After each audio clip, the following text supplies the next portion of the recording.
আসসালামু আলাইকুম। সবাইকে আমন্ত্রণ জানাচ্ছি আলুর লাচ্চা পাকোড়া বা পেঁয়াজুর রেসিপি দেখার জন্য। এই রেসিপিটা খুবই সহজ আর ঝটপট বানিয়ে নেওয়া যায়।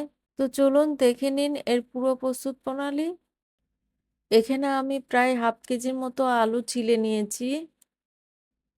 এখন এই আলুগুলো একটা গ্রেটার দিয়ে গ্রেট করে নিব। আমি এই গ্রেটার দিয়ে গ্রেট করছি। আপনারা যেকোনো গ্রেটার দিয়ে গ্রেট করে নিতে পারেন।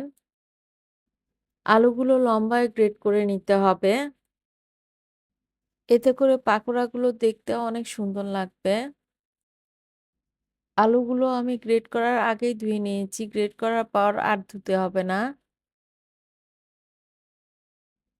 সবগুলো আলু গ্রেট করার পর একটা বাটিতে ঢেলে নিচ্ছি।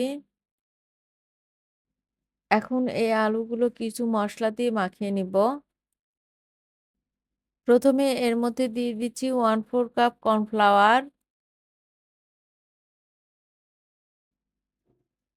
৩ টেবিল চামচ বেসন,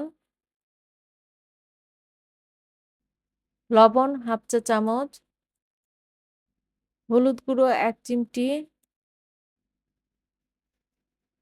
এখন হাত দিয়ে সমস্ত উপকরণ আলতো করে মিশিয়ে নিচ্ছি। আলতো করে মিশিয়ে নেওয়ার পর এর মধ্যে দিয়ে দিচ্ছি ১ টেবিল চামচ পানি। এর চেয়ে বেশি পানি দেওয়া যাবে না, কেননা কিছুক্ষণ পরে আলু থেকে পানি বের হবে।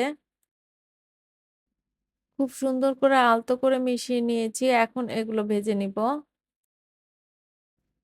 চুলায় একটা প্যানে খুব ভালো করে তেল গরম করে নিয়েছি। এখন অল্প, অল্প করে আলু নিয়ে পেঁয়াজের মতো করে তেলের মধ্যে ছেড়ে দিচ্ছি। একপাশে হালকা ব্রাউন না হওয়া পর্যন্ত কিন্তু এটা নাড়াচাড়া করা যাবে না। একপাশে হালকা ব্রাউন হয়ে এসেছে, এখন এগুলো উল্টিয়ে দিচ্ছি। যেগুলো ভাজা হয়ে গিয়েছে সেগুলো তুলে নিচ্ছি। বাকিগুলো হালকা ব্রাউন হয়ে আসলে তুলে নিব।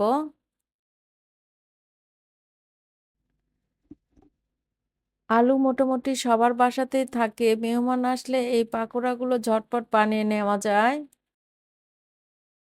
দেখতেই পাচ্ছেন পাকোড়াগুলো কত সুন্দর হয়েছে আর খেতেও কিন্তু আলহামদুলিল্লাহ অনেক মজা। সবাই ভালো থাকবেন। আজ এই পর্যন্তই। আল্লাহ হাফেজ।